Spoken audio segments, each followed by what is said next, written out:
Redstone may seem complicated when you're starting out, but it doesn't have to be. So today I will teach you all the basics of redstone blocks and how they work in just 10 minutes. Starting with the redstone dust itself.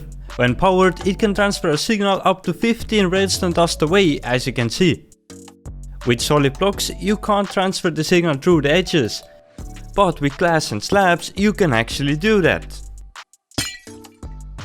And with glass and slabs you can also transfer the signal up like this, through the edges, but you can't transfer it down.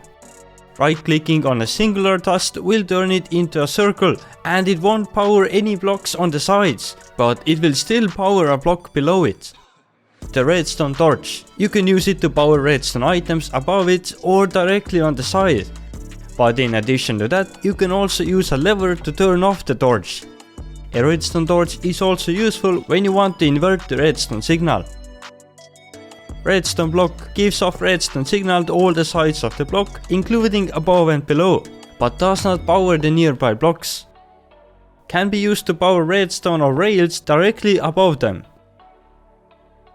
Redstone repeater. When powered with any strength of redstone signal, it gives off a full strength redstone signal, so you can extend the redstone as far as you would like. It can also power blocks. By default, the redstone repeater will have one redstone tick delay, but with right clicking on the repeater, the delay can be set up to 4 redstone ticks. Delay also happens when depowering the repeater. The repeater can also be locked with another repeater pointing into it from the side. This makes it remain powered until the lock is removed. It also works the other way around, by not letting any signal through until the lock is removed. Now the redstone comparator. When you input the redstone signal into it, it outputs the exact same strength signal from the other side. For example, having strength of 5 go into it, and out comes 5 also, as you can see. But there are more functions with the comparator. If we input the signal to it from the side, it compares the strength of it to the back signal. And if the side signal is stronger than the back signal, then nothing comes through. If the side signal is lower than the back signal, then it passes through. For example, having a signal strength of 10 go into the comparator and 11 on the side, nothing comes through. But when I set the signal on the side to also 10, it will still pass through.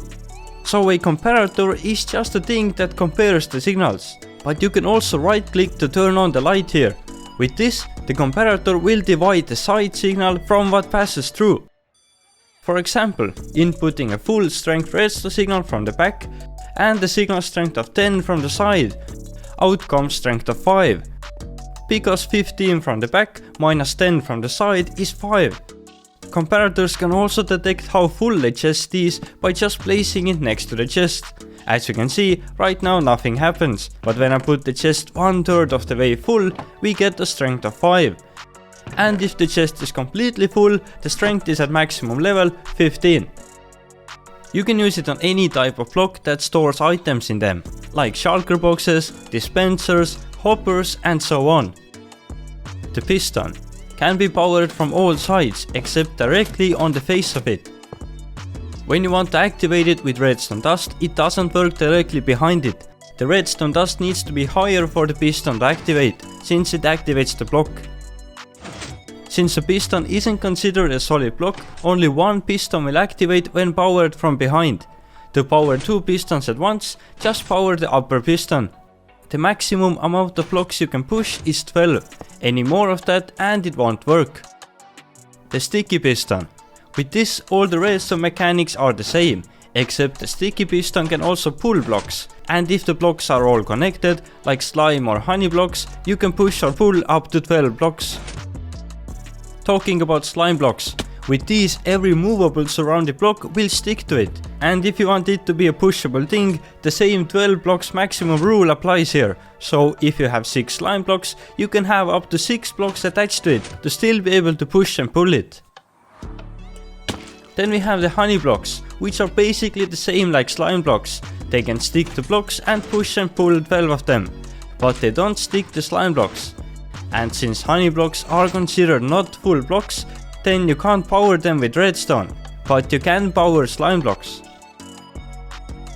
The observer detects a block change happening in front of it, but also detects a block state change happening, like each time the wheat grows a little bit.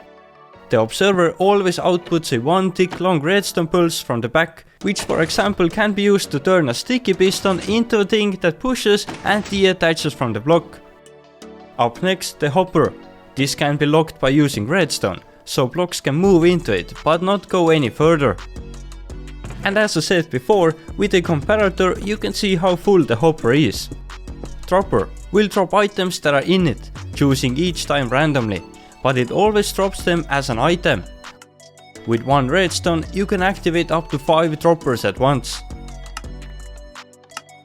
Dispenser works the same way as the dropper, but items that can be dispensed, like water, will come out as water. Can also shoot fire charges, arrows and put stuff on fire from flint and steel. Now the lectern. This may not seem like a redstone item, but it actually is. When placing a book with many pages, each time you go to the next page it outputs a 1 tick long redstone signal. And with the comparator it outputs a redstone signal depending on what page you are on. The target block gives off a redstone signal when shot with any kind of projectile, and the more accurately you shoot to the center, the stronger the signal will be. Lever can be used to give constant redstone signal or activate and deactivate redstone items. Lightning rod. When struck by lightning, it will emit a redstone signal for 8 ticks. Then we have the daylight detector. Emits redstone signal when it's daytime, but can also be right-clicked to set into inverted mode. Then it will only emit redstone signal when it's nighttime. The Sculk Sensor. Newest redstone item, which detects vibrations in a 9 block radius around it and emits a redstone signal for 40 game ticks or 2 seconds. The closer the vibration is made, the stronger the redstone signal will be. A vibration can be a player or mob moving, a piston activating, or even a block dropping near it. But it won't detect the warden. You can also use wool to block it from detecting vibrations in certain directions. Tripwire hook works by placing 2 of them towards each other and at least 1 string in between. The maximum length you can build it is 40 blocks long. Produces a redstone signal when an entity is passing through the wire, or a constant signal when something stays in the wire. Also activates for 10 ticks when any tripwire is destroyed. The trapped chest produces a constant redstone signal when opened. For example, when you have a hopper below the chest, items will not go in there instantly. Only after you close the chest they will start moving there. Then the TNT. This is pretty self-explanatory, but it's a redstone item since it can be activated with redstone. Redstone lamp. Again, pretty simple item which can be activated with redstone. The note block. Place a note when activated with redstone. The note can be changed by right-clicking on the block. And the instrument can be changed by putting another type of block below the note block. It must have an empty air block above it or it won't play any sound. The stone button. When clicked, it produces a redstone signal for 20 ticks or 1 second, but it can't be activated with arrows. The wooden button will produce a longer redstone signal for 30 ticks or 1.5 seconds and can be activated with arrows.